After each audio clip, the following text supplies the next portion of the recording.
Greetings, critters. It's Fox here, and welcome to my Burrow of Thoughts, aka my channel, where we talk about everything spooky. And today is going to be a new segment I am calling Possession Obsession, which is going to be book reviews all based around possession. So settle into your burrows because things are about to get spooky. The first book I'm going to be talking about is John Durgan's The Cursed Among Us. So a little bit about the plot of this book. Everyone knows to stay out of the woods, especially when an infamous serial killer is caught, and those were his burial grounds. But when a group of friends decide to ignore the warnings and go to film their own horror movie, they stumble upon a grave and unwittingly unleash a horror, evil, and a curse upon their town. Okay, so this is my first time reading a John Durgan book, and I gotta say it was a pretty good debut for me and this author. So my thoughts, this had a possession meets slasher vibe too. It wasn't just about demonic possession, a demonic entity. It had its slasher kill moments and a lot of action in this book, which I loved.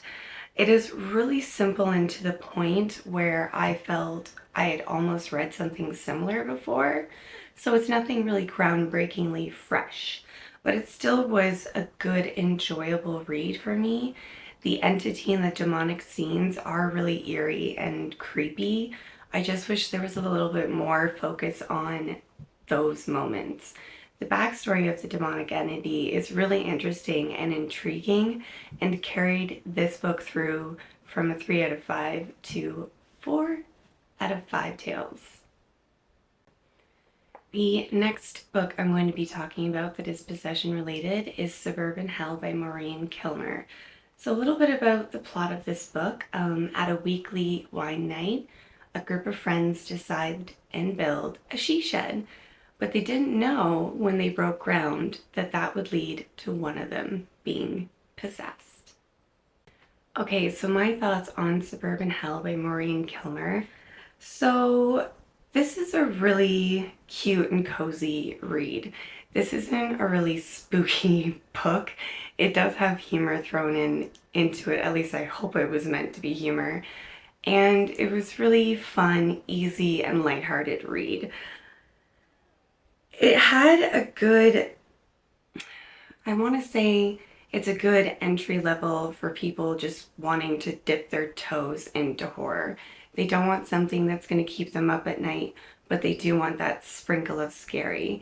So if you're someone that's not really into horror, you may like this because it does have a really cute friendship angle throughout this book that is really endearing. So that all being said, Suburban Hell, very cute, very cozy, not particularly scary. The demonic possession scenes are good, they're creepy, but they're not in your face. And that was okay for me because this book got me out of a reading slump. So that all being said, I'm rating this one another 4 tails out of 5. Though I don't consider it a true horror, scary book, it does have demonic possession in it, and if you're looking for something that veers away from your typical demonic story, Suburban Hell by Maureen Kilmer may be for you. The next book about possession I'm going to be talking about is My Best Friend's Exorcism by Grady Hendrix. First off, look at that cover before I get into the plot of this book. I love this edition. I think it is so cool. The yearbook vibe, totally love it. Anyway, a little bit about the plot of this one. A weekend of careless fun turns into a group's living nightmares when one of the friends comes back from the woods possessed. Okay, so my thoughts on My Best Friend's Exorcism. So first off, this has a heavy nostalgic vibe of the 80s, and I was here for it. Though I am a 90s baby, it gave me this 80s horror movie vibe. Love that. It also has another this is another book that has um, a friendship angle to it. Friends battling a demon to save her soul. So love that. Again, super endearing, really cute, but it didn't take away from the horrors of this book. Because let me tell you, when things ensue and she starts to really act possessed, it is truly creepy, eerie, and scary. And it really built up to this awesome ending, this crescendo. I really liked it. It was very, very well done. It tied everything together really, really well. And like I said, the demonic scenes were super, super eerie and creepy. So if you're looking for something more along that lines, not quite like Paul Tremblay's Head Full of Ghosts, almost there, Grady Hendrix' My Best Friend's Exorcism may be for you. I love Grady Hendrix' writing style. I like the fact that there's a little bit of humor here and there, but it never takes away from the terror of the horrors.